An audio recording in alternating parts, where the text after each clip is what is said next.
Awesome. I want to welcome you to our webinar this morning on COVID-19 survey insights for HR and ops decisions.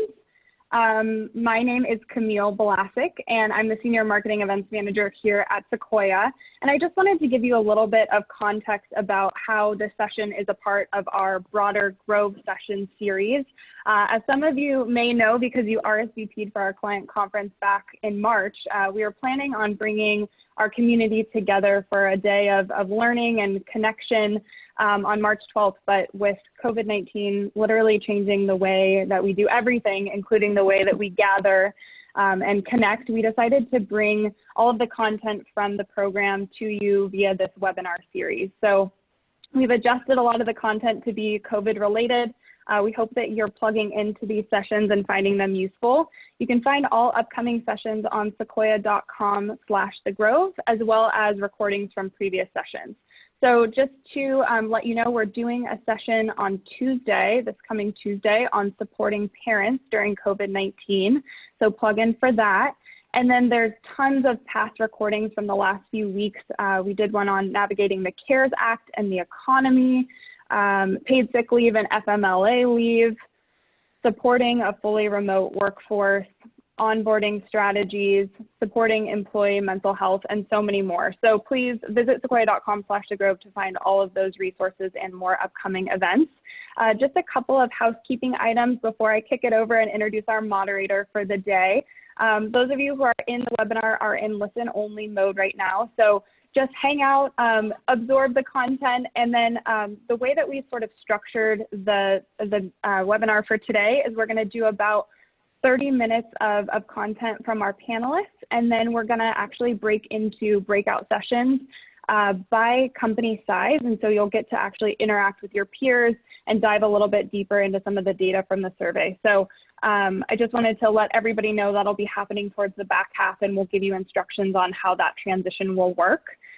Without further ado, I want to introduce you to your moderator for today's session, Leslie Grady, who's our VP of Client Service.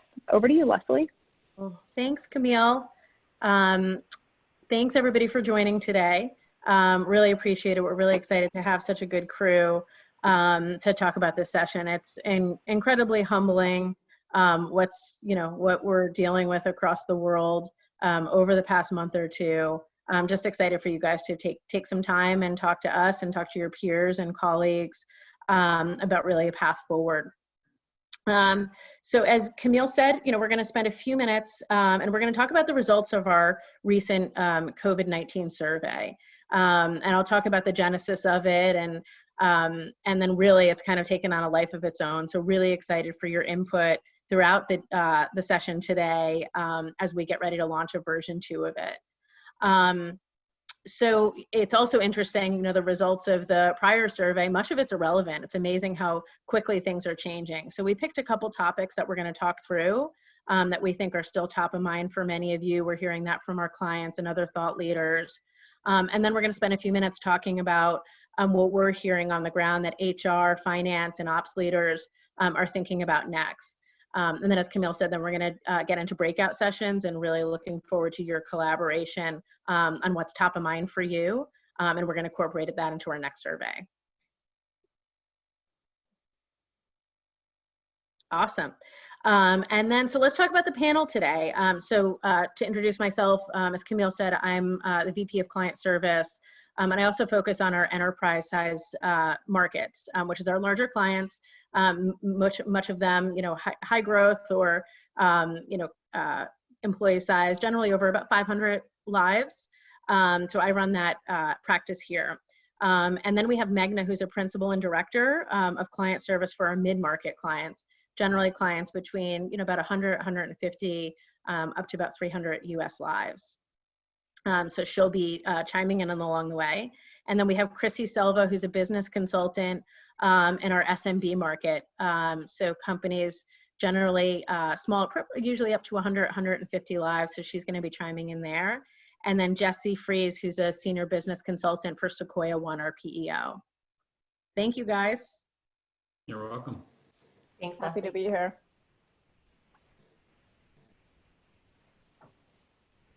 Cool. So hopefully most of you guys had seen the first version of our COVID-19 survey insights. I have to tell you, it was incredibly humbling to get this out pretty quickly. It's amazing how stale the data gets. You know, something that somebody might be interested in today is not something that they might be interested in 2 weeks. If you think about the things that you're probably talking about right now is reentry into the workplace, restarting the economy, things like that. 3 weeks ago, nobody was thinking of that stuff. We were in triage mode. So a lot of the survey really layers into that. What were we doing to deal with this sharp effect, and how are we managing things like furloughs, layoffs, continuing the businesses running, and supporting a work from home strategy.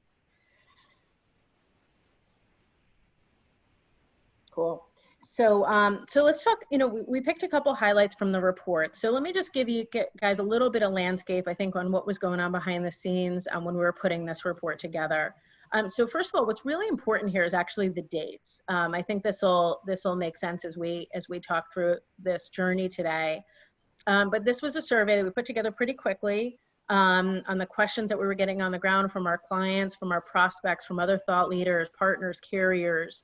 And it's amazing. It's kind of the first time anywhere from CEOs to benefits administrators to HR partners, there wasn't a roadmap. These were questions we were getting from everybody that there was no roadmap for. So that's why we thought the survey was really, really important to get out there. And even questions like unsure, when we're doing surveys, we don't like the questions unsure, but it was actually a really powerful answer in this market when people were saying, I don't know what I'm going to do. I don't know how I'm going to support these parents working from home. I don't know if I'm going to have to furlough employees.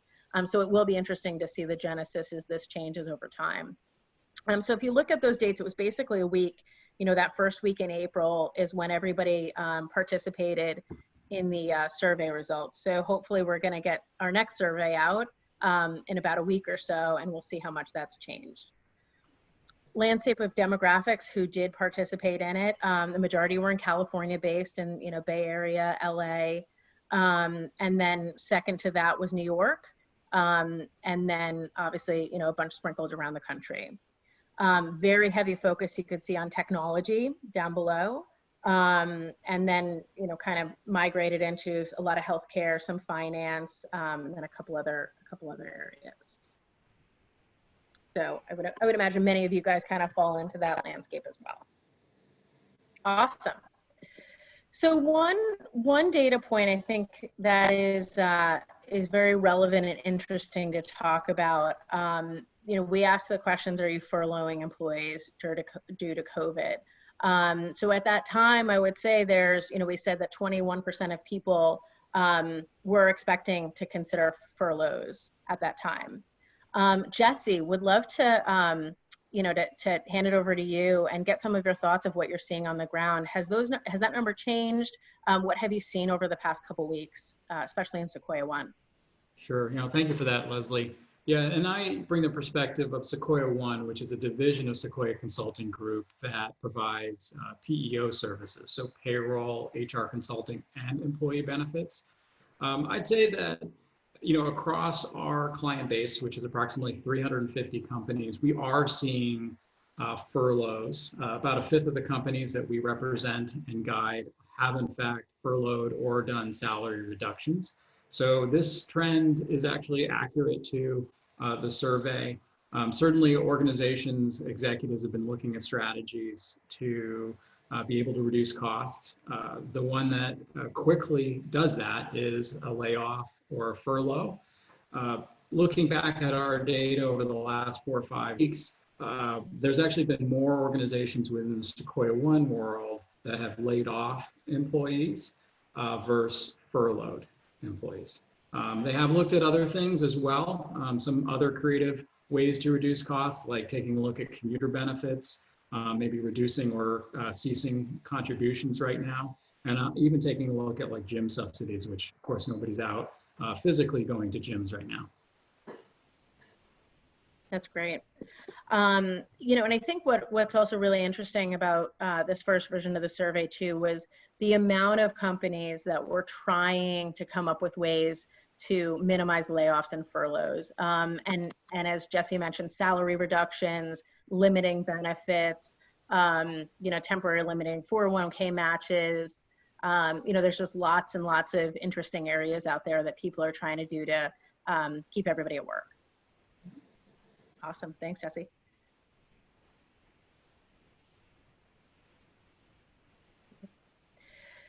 So let's jump into cost considerations, and namely around healthcare cost considerations.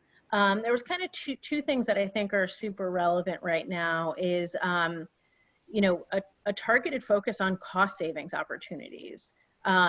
As we mentioned before, furloughs and layoffs are something, and salary reductions are things that are being considered right now. But Meghna, I'd love to get your thoughts on, have you seen clients in the mid-sized marketplace and others have a targeted focus on cost savings opportunities like we showed in the survey? Absolutely. I think clients are definitely trying to get creative to ride this wave and obviously survive the times that we are all going through. And, as Jesse, I think, alluded to, there have been kind of topics of conversations around how do we shift costs from benefits that no longer apply in this day and age to benefits that actually folks can benefit from. So everything from commuter, as Jesse said, gym stipends. So a lot of the wellness move to more emotional and mental support for employees as they're going through a tough time, whether it's being parents or just mental health. One, I think, a creative idea that I'll share with you that a client implemented was really start a COVID impact fund. So moving funds away from, let's say, commuter or other well-being options to actually having an allowing employees to take $1,000 of a grant and applying it towards where they were financially impacted, and it's different for everybody. So that's definitely some of the things that we've seen, and we've absolutely seen other areas where clients have reduced salaries by 20 to 25%, and also just suspending HSA contributions. There are some clients that are also evaluating their contribution strategies mid-year. So I think those are some of the things that we've seen, and I think we're going to come up and start our renewal here for 1/1 soon, and I think that's definitely an opportunity where we can help clients, pull and push levers to see how creative we can get. But I know, Jesse, Sequoia One just went through our renewal, and I'd love to kind of throw it over to you to see what you've seen, what the experience was, and what some of the things that we've done for our clients. Yeah, no, thank you, Meghna. It's been a crazy busy time, as one can imagine, going through COVID-19 preparation. At the same time, our entire client group has been going through renewal. So really the perfect storm in the sense that our team has been able to have conversations at the executive level to change the benefit programs if necessary, effective July 1st, which is our plan year start. What we saw was, organizations pulled the levers that saved the most money quickly. So furloughs, salary reductions, and potentially layoffs. Employee benefits for the core group that still remains is exceedingly important to those leaders. What we saw generally was if they had a really strong program at Benchmark, they kept it as is. That they had already done a lot of thought and consideration around building a competitive program that suited their employees, and they really didn't want to rock the boat. They wanted to keep it consistent so the employees during this unusual time where there's both an economic concern but also a health concern, that they don't change that health component of which Sequoia is looking for. That being said, those companies that were very much above benchmark did bring it back to benchmark in certain cases. That's great.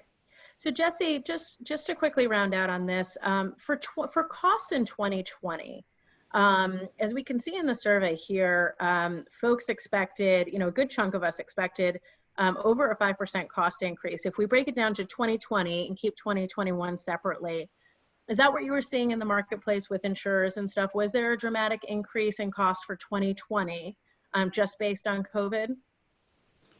Not yet. You know, Yeah. it's still a wait and see. I mean, there's a Yep. lot of interesting trends happening in the market where, you know, we're hearing about a lot of utilization, but the typical, you know, doctor's visits, well-being visits, other care that you might go see is actually not happening. Yeah. So, you know, kind of pass it back to you, Leslie. You know, there's sort of this lagging potential increase, but there's still a lot of uncertainty, even with experts like us. We just simply don't know. Yeah, yeah, that's great. And if we jump to the next slide, and I think that's ringing true for 2020. We're actually, based on the month of March and April, elective surgeries, people aren't getting those done, hospitals shut them down, and the cost of COVID has not made a drastic impact yet. And certainly the deferrals that you saw and those types of things were more than offsetting for 2020. I think 2021 is going to be a little bit of a different story. Camille will share it here, but we did a white paper, an insights paper, released it earlier this week. Would encourage everybody to take a look at it. It's a lot, there's a lot going on in it, but it really talks about 2021 healthcare cost considerations resulting from COVID. So what are the average costs that we are expecting to see for a COVID diagnosis? What is that range? And, you know, it depends on infection rates, it depends on demographics, and there's certainly, you know, elective procedures and surgeries that we're getting deferrals from. But eventually that pent-up demand is going to hit, and we're going to see how that's going to play out. So would encourage everybody to take a look at the white paper when you can't sleep at night. Cool. Thanks. So let's jump forward to Chrissy. And we'll round out, you know, what the prior survey information that we had, and talking about communications and employee support. I do think there's a big difference in communications employee support over the past month versus what it will be in the future. Again, going from a triage mode to reentry, you know, some form of reentry into the workplace. So would love your thoughts, Chrissy, on the survey and what you're hearing right now that's important to companies on the ground. Sure, thanks, Leslie. You know, I was surprised to see in the survey actually about 27% still kind of as needed basis as they're communicating to their teams. From what I'm hearing and what I'm seeing is really the consistency and cadence of the messaging is critical. I think it ties directly into the morale of employees and, you know, ultimately their commitment as well. So what I've seen is examples like fireside chats, office hours with executives, more so probably a weekly cadence at minimum from a top-down perspective, really to understand and make sure that everybody is on the same page and feels as confident as they can in the overall strategy of the business to get through such a difficult time. Likewise, I've seen a lot of tools like Slack and Microsoft Teams really take a huge tick up, and I know at Sequoia we are as well. And with that, using those tools to communicate as much face-to-face via video as possible, obviously. When you shift to the employee support, this one's pretty close to home with me as a working mother. I've got 2 school-age kids at home and trying to juggle, you know, what my new norm looks like. You mentioned it earlier, but I think it's this multi-stage approach to the situation that we're in. So starting with really that like immediate survival, the second one going into more of a status quo, how do we live in shelter in place? And then finally, how do we come out of it? And it's going to look different for everyone. Even once the shelter in place is lifted, for many of us, it doesn't necessarily mean that our return to office is going to look the same because childcare camps are closing, schools are still not open, and many of us don't have the household help that we, you know, once did in our old norm. So I think the biggest trend I've seen in this is really just flexibility. There's so much unknown. There's still so many more questions than answers. But really organizations wanting to lean in and help their employees as best that they can. I think it's become the new norm to see, you know, kids running in the background, and it's been a great opportunity to really break down some of those barriers and be human together. So hopefully we see more of that, you know, continuing to pick up and a lot of that communication going strong. Yeah, that's great. Thanks, Chrissy. So what I would say, again, you know, some interesting stuff in this survey, but really just the questions and the unknowns that we're all dealing with right now. There's a whole new set of them that we're talking about. So let's, what we're going to do is we're going to spend a couple minutes, maybe 10 more minutes, talking about what we're hearing HR, finance, and ops leaders thinking about now. What are the unknowns now? What are the questions that you guys have now? And we'll get some thoughts from the panelists on that. Then, as I said, we'll go into some breakout sessions. After those breakout sessions, we're going to, collect some of that high-level data and then really incorporate that into our version 2 of the survey. So let's jump into it. So going to the next slide and looking into the future. Return to work, and it's kind of the wrong word, I guess. It's really re-entry into the workplace is what we're talking about right now. We've all been working, many of us, I'm sure, have been working double time because it certainly doesn't feel at least as productive as it might be if you're jumping into the office and throwing your headphones on and cranking things out. But really, folks are talking about re-entry into the workplace.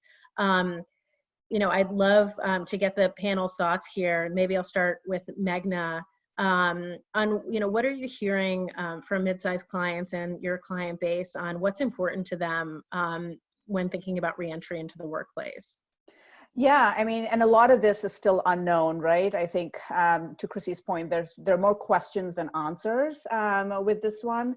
But I think some of the things that I think a big theme that I've heard is definitely how do we help employees feel comfortable, and just as we come up with strategies and a process of return to work, whether it's social distancing while at work, we've heard things like just spatial awareness while you come back at work and spacing out desks to just a phased team at work. So having some teams work in the morning as opposed to the afternoons and things like that.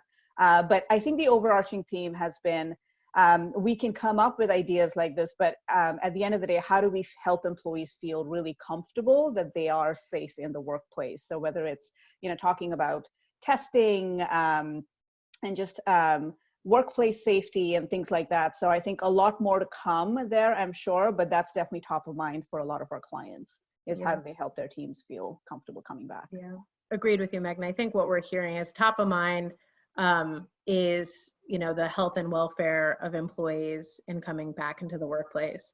It is interesting. I think we've heard, you mentioned it, Meghna, shift work, redesigning offices to some extent. So there are, it's funny because like back in the day, there was like the whole cubicle thing. And then we went to like benches and just us all in like community areas. And now I've been hearing a lot about how do we redesign those workspaces. So there's even shields. Like it's really going back to the good old, early 1990s in cubicles, perhaps. So that's been interesting, and shift work and things like that. Yeah, even something as I think one last thing I'll share on this is something as common to a lot of us as catered lunches. How do we not have events like that where folks congregate in one place to another solution, which is boxed lunches. So just tactical things like that clients are really thinking about. Yeah, that's great. Awesome. So let's jump to the next one, which I think we could probably spend hours on, but we won't. We'll just kind of take a nugget or two on testing.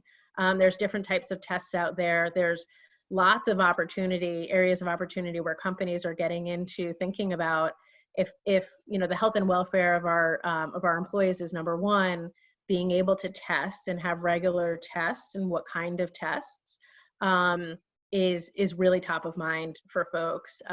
Was even talking to the CEO of a company yesterday, and he was talking about how it's almost like, when you go into the airport now, there's like, you almost have like, or you go through customs, there's questions that they ask. Have you been, do you have any live animals with you or anything like that? That could be something that, especially with essential workers, there could be things like testing, questions that we're asking in order for them to be fit to come back to work.